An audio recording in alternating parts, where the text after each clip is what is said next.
Observation டவருக்கு போகிறோம். மேலே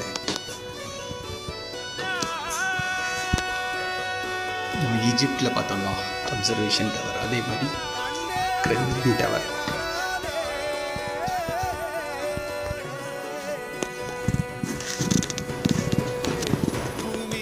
observation tower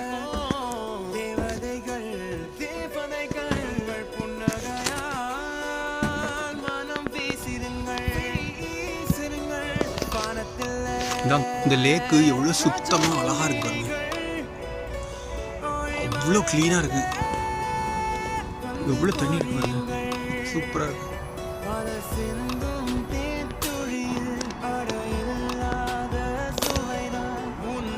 Kremlin இஸ்மாயிலோவோ Kremlin மார்க்கெட்டோட மார்க்கெட்டுக்குள்ள இருக்கிற மியூசியம் ப்ளஸ் சர்ச்.